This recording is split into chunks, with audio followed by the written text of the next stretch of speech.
First booking mga parts, binayad sa amin ay 500. Binayad ni sir 500. Ang babayaran niya ay 391 kasi meron Lalamove wallet na 43. May kasama siyang Lalamove wallet. Kaya first booking mga parts, may tip tayo na 109. Okay, ang gandang benamano to. Malapit na. Meron pa tayong tip na 109. Holiday ngayon mga parts ha. Tingnan natin kung kikita kami ni tatay ngayon. Drop off tayo mga parts. Second booking. Ay, gago. Lanya. Bloopers mga parts. So tignan nyo, nahulog ako sa kanal.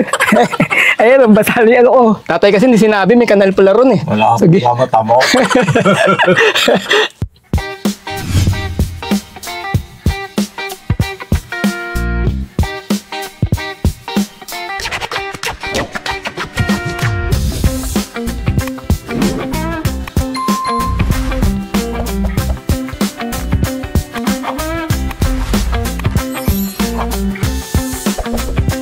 Good day mga pards! Today is another booking day na naman tayo. October 31 ngayon, Friday 2025. Time check, 9:20 AM. First booking from Pasong Putik proper going to Kaligayahan sa halagang 434. Ang layo ng pickup location ay 2.7 km. 1,000 kg to. Papunta na kami sa may pickup location. First booking mga pards, pick up tayo. Mga pards, first booking natin, sopa. Sopa isa, dalawa pala. Dalawang sopa. Sakto lang pala eh. Okay, first booking, na-pick up na namin. Papunta kami ng drop-off location. Ang layo ng drop-off location ay 1.7 km. Alright, let's go! Ayos mga pards, yung first booking natin ay 434.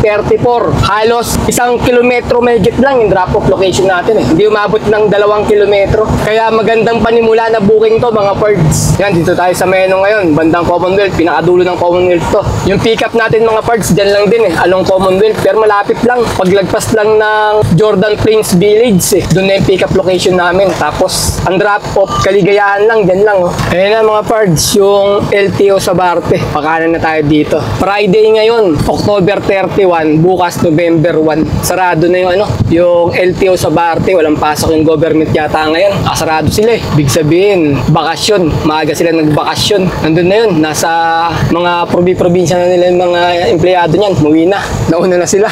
Bakasyon. Papasarap-sarap na sila. Tayo, nandito pa rin tayo. Buibiyay kay Lalamove. Walang holiday sa atin. Ayan, na tayo ng sa Barte Road. Kaliwa tayo sa kanto na yan, yung stoplight. Sir, drop off tayo mga pards. First booking. Ay mga pards, binababa na yung sopa. So mga pards, kabag-anak ko yung pinag-delivery namin, sir. Salamat, sir. Sir, salamat sa buhat, Thank you. First booking mga parts, binayad sa amin ay 500. Binayad ni sir 500. Ang babayaran niya ay 391 kasi meron Lalamove wallet na 43. May kasama siyang Lalamove wallet. Kaya first booking mga parts, may tip tayo na 109. Okay, ang gandang benamano to. Malapit na. Meron pa tayong tip na 109. Holiday ngayon mga parts Tingnan natin kung kikita kami ni tatay ngayon. Time check, 10:06 AM. May second booking na kami from Greater Lagro going to Bahay Toro sa halagang 471. Ang layo ng pickup location ay 1.7 km. 300 kg lang to. Papunta na kami sa may pickup location. Medyo matumal ngayon mga pards. Hindi pala, talagang matumal. Kaya kahit na 300 kg, kukunin na namin para lang may makuha kaming booking. Dahil ang hirap kumuha ng booking ngayon eh. Dahil nga bakasyon na. Kaya pagtsatsagaan na natin yung mga ganitong booking para kumita lang tayo. Ganun lang talaga. Diskarte na lang para magkaroon ng kita kahit papano. Meron ngayong holiday eh. Second booking tayo mga pards, pick up. Ayun pala tayo mga kahoy. Ayun mga pards, kahoy. Pick up natin. Ano yun sir, pambakod? Ilano ng orchids, sasabitan. Sinasabitan daw pala ng orchids to mga pards. Itatayo, dyan isasabit yung mga orchids. Okay, picture. Yung second booking mga pards ay 471. Binigyan tayo ng tip ni ma'am. Kaso bayad GCash. Ayan Ang binigay ni ma'am, binayad sa atin ay 550. Kaya may tip tayo na 80 pesos mga pards. Okay, na-pick up na namin yung second booking. Papunta na kami ng drop-off location. Ang layo ng drop-off location ay 13 kilometer. Alright, let's go! Dediretso na muna namin to mga pards kasi madalang yung booking. Mahirap magsabay, maubos lang yung oras natin kakaabag ng booking. May mga booking naman lumalabas kaso mga ibang lugar papunta tsaka malalayo yung mga pick up. Ito lang yung na-check po sa amin na booking na malapit ang pick up location kaya kinuha na rin namin. Pwede na to kasi sa wala tayong makuha booking magabang tayo ng napakatagal. Dito kay Lalamove mga pards, wala tayong kakagaya ng mga empleyado na pagka holiday meron silang bayad. Tayo wala tayong bayad, work pa rin tayo para bayaran tayo ni Lalamove. No work, no pay. Pero sa pagbiyahe namin kay Lalamove, marami kami natutunan ni tatay dito. Gaya ng unang-una sa lahat, yung timpiin yung galit namin ni tatay. Di ba yung mga client natin kung minsan nakakainis. Natutunan namin ni tatay magtimpi ng galit.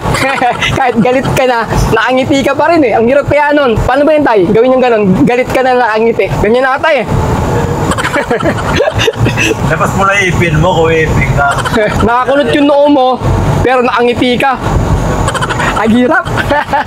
Yun ang natutunan namin dito unang-una. Parang angry management. Parang nag-apply sa angry management para matutunan mong magtimpi ng galit. Pangalawa, natuto rin kami ni tatay dito kay Lalamove na maging matipid. Dati ulam namin lagi andoks tsaka mga milas lechon. Ngayon natutunan namin magtipid. Sardinas, Lucky Me, tsaka tuyo, itlog.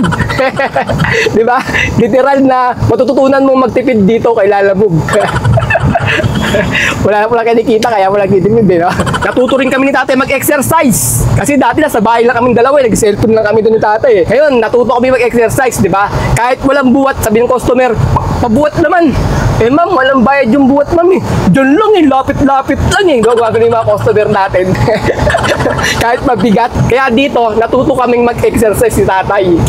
Nang libre. Walang bayad. Tsaka higit sa lahat, naging masipag kami ni tatay. Dati, tatamad-tamad kami. Ngayon, kailangan namin bumiyahe para magkapera kami. Kasi kung di ka bibiyahe, walang pera. Kaya ang pagbiyahe kay Lalamove mga pards, marami kang matututunan dito. Pwede pala tayo magano'n tayo, Central Avenue na lang. Diyan sa may yung iglesia dyan, papasok tayo doon. Yun nga lang, pagdating sa Visayas Avenue, mag-u-turn lang tayo ng konti. Kasi nasa kabila yung pag-drop-offan natin. Kanan tayo dito. Ayan Memorial, pagdiretso, Central Avenue, kanan. Dito tayo sa may Central. Tagos ng Visayas Avenue din to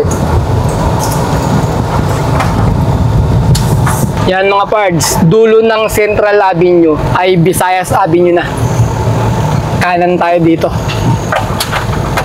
Tapos, yung kanto ng papasukan namin, nandyan sa may bandang kaliwa Kaya mag-u-turn tayo para makarating tayo sa kaliwa. Ito yung kanto papasukan namin sa kabila sa may Road 8. Project 8 kasi yung deliver natin. Drop off tayo mga pards. Second booking. Ay, gago. Laya. Bloopers mga pards. So, tignan nyo. Nahulog ako sa kanal. Ayun, basali ko. Hugas ako. Picture ako na, sir. Okay, tapos na mga pards. Ang deliver na namin. Picturean ko lang. Okay, thank you, sir Buti nila mga pards. May gripo doon. Kila, sir. Ayun, nagugas ako. Laglag tayo sa kanal Tatay kasi hindi sinabi may kanal pala ron Wala akong tamo. Time check, 11:14 AM. Nakakuha na kami ng pangatlong booking. From Tandang Sora going to San Mateo sa halagang 869. Ang layo ng pick-up location ay 3.5 km. 1,000 kg to. Papunta na kami sa may pick-up location. Buti na lang mga pards, kahit matumal ngayon, nakakuha pa rin kami ng booking. Tignan natin kung hanggang anong oras tong mga booking na to mga pards dahil nga holiday na ngayon. Kung aabutin pa ng hapon tong mga booking. May mga booking naman siya, may mga tumutunog. Kaso nga, ang problema, malalayo yung mga pick-up. Tsambahan na lang talaga na may booking na lumabas na malapit sa'yo. Pero natsambahan namin pagka may lumabas, pagka nag-swipe ako, nakukuha ko agad mga pards Binibigay sa amin kagad ni Lalamove. Kaya maswerte pa rin tayo. Okay mga pards, pick up tayo. Pang third booking. Ito mga pards, pagka gusto nyo magpagawa ng window grill, nakatulad nito mga pards para protection sa may salamin natin. Ayan. Kontakin nyo lang si Sir Marjon Pakulod. Danyan yung number mga pards. Or i-message nyo sa may Facebook page nila na MR Welding Consumables and Welding Shop mga pards. Pagka may katanungan kayo, i-PM nyo lang para sa faster transaction. Hop, baba konti. Ayun na ba sir? Meron pa? Meron pa. Yun pa yung isa mga pards. Bale, 2 cabinet. Yeah. Sige. Ayun mga pards, picturean natin. Bayaran pala yan. Di pa bayad ng items. Okay mga pards, mag-shoutout tayo ng mga kapards natin. Kahit na nalaglag ako sa kanal.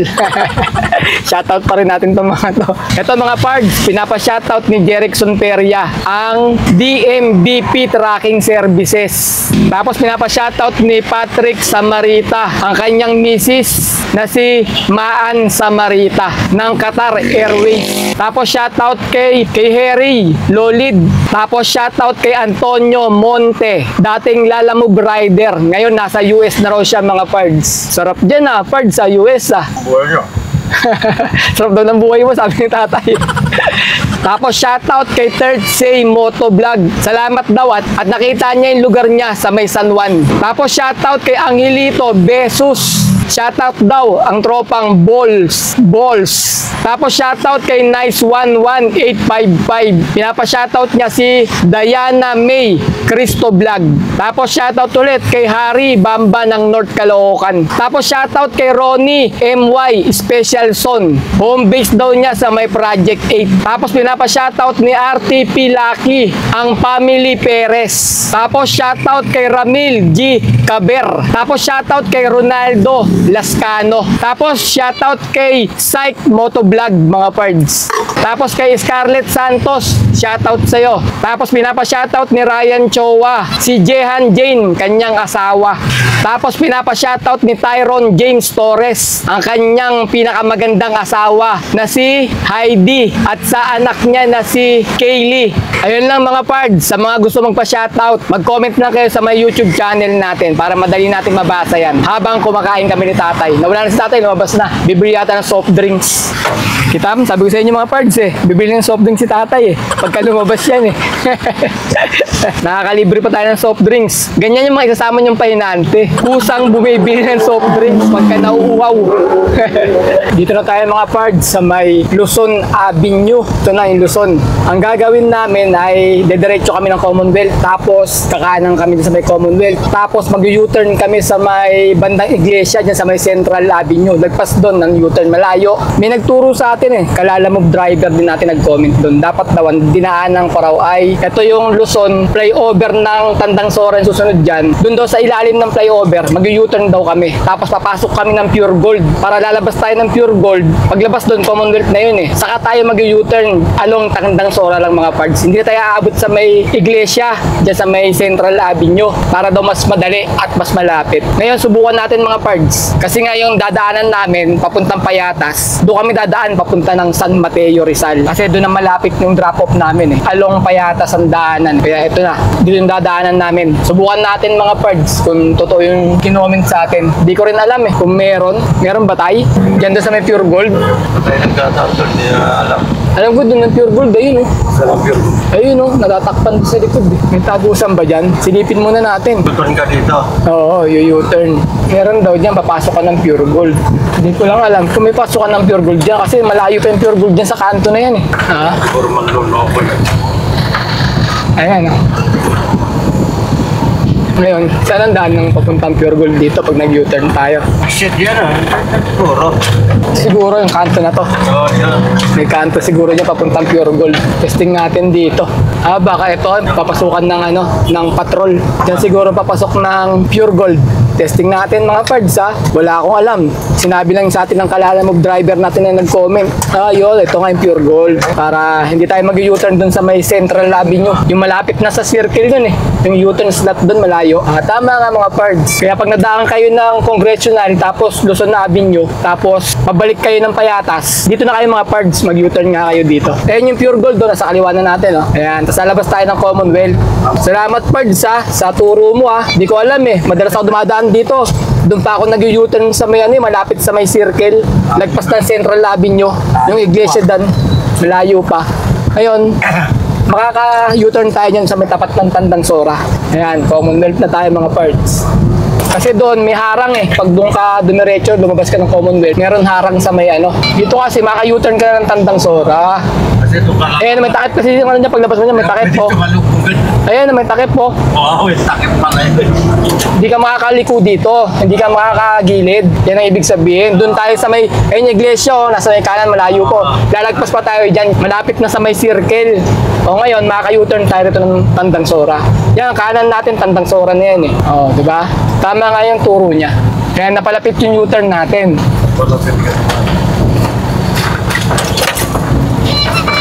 Ngayon, diretso tayo ng Payatas mga pards. Baka magbatasan road kami, patagos ng Payatas. Ang luwag ng Commonwealth ngayon mga pards. Walang traffic hanggang makarating tayo ng Litex. Doon na lang kami pala dadaan, papunta ng Payatas. Kasi one way na nga pala yun, one way. Ang papasok ng Payatas, yung lagpas ng ano eh, noong Batasan Road sa may Litex. Kaya diretsuin na namin to, wala naman traffic eh. Saktong alauna mga pards, nasa may Payatas Road na kami. Pababa ng Sigsag, patungong Muntalban. Kaya yung mga bundok ko, nasa may gilid na namin. Ito na yung mga parts, yung pababa ng Muntalban, Rizal. Tapos, sunod nun San Mateo eh. Magkadikit lang itong dalawang to, Muntalban tsaka San Mateo. Dulo ng San Mateo, tsaka bungad ng Muntalban. Ito na yung Sigsag Road. Pagbaba ng Sigsag, ayun na, Muntalban na yun mga parts. Ito, may mini Baguio din dito eh. Mini Baguio, yung daanan. Ayun o, Sigsag oh.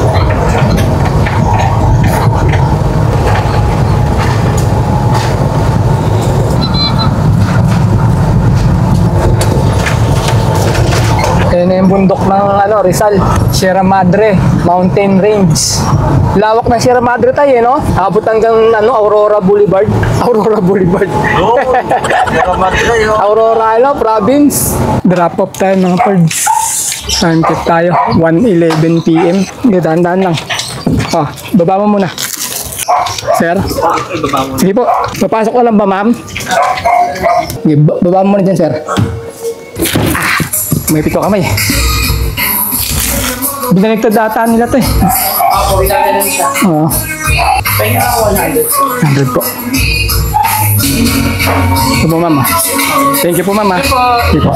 Mukhang walang booking dito mga pards sa may Muntalban. Akyat kami ng Litex. O kaya labas tayo ng ano, labas tayo ng Commonwealth. Lapit lang naman eh.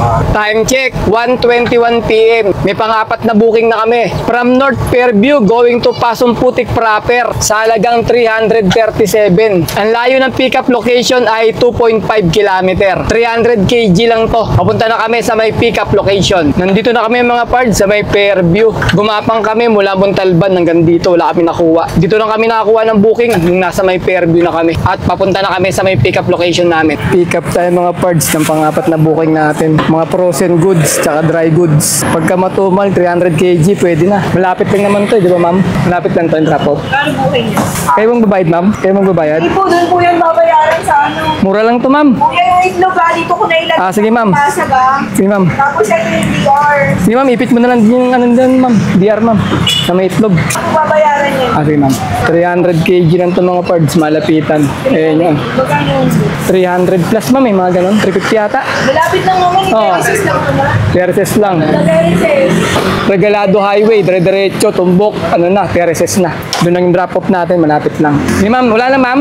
Meron pa. Meron pa. Sige, sige. Excited eh. Excited si tatay eh. Talo-talo na mga parts, kahit 300 kg, malapitan. Ayaw na namin lumayo ni tatay. Pag lumayo pa kami, bawal ang makuha ang booking pabalik eh. Holiday, matumal na. Picture. Okay mga pards, kakanan tayo rito sa may Regalado Highway. Pinakatumbok, ayun na yung drop-off location natin. Papunta na kami sa may drop-off location ng pang-apat na booking namin. Ang layo ng drop-off location ay 1.9 km. Alright, let's go! Drop-off tayo mga pards ng pang-apat na booking. Time check tayo, 2:40 ng hapon. Kaya saan floor ka pa ba ma'am? Saan ka pang floor? Second. Matagal ba yan? Dalawa lang kami. Dalawa lang kayo? Hindi kayo yata kakasya to, isang hakutan eh. Maliit yung cart mo eh. Kaya na nandito yung matitira. Pwede ba yan? Hindi mawawala yan dyan? Okay, sabihan ko na yung guard. Yung guard. Natapos din yung pangapat na booking. Malayo siguro, no? Nahirapan kami sa may pangapat na booking. Bawal daw dun sa kabila. Diyan daw talaga yung ano nila, yung RDU. Saktong alas 3 mga pards. Uwi na kami ni tatay ng bahay. Tsaka maghahapon na, medyo tumumal na yung booking. Paisa-isa yung tunog eh. Mag-income reveal na lang tayo mga pards. Bali nakaapat na booking kami sa maghapon at ang kinita namin ay 1,693. Sabihin natin 1,700 na yan mga pards. Tapos nakakuha kami ng 300 plus na tip eh. Kapag inad natin dito, sabihin natin naka 2,000 na lang kami. Pagkatapos sa 2,000 mga pards, bawasan natin ng 500 na diesel. At 100 na pangkain lang mga pards. Hindi na kami magmemeryenda ni tatay sa bahay nila pag-uwi namin. Kaya 100 lang pinambili namin ng ulam. Bale, 600 yun mga pards yung diesel tsaka ulam. 2,000 bawasan natin ng 600 equals 1,400. Ayun mga pards, naka 1,400 kami na malinis. Dahil matumal ngayon, uwi na kami ni tatay. Saktong alas 3 ng hapon mga pards. Ayun na lang mga pards, kita-kita na lang ulit tayo sa mga susunod ko pa mga video. Maraming salamat!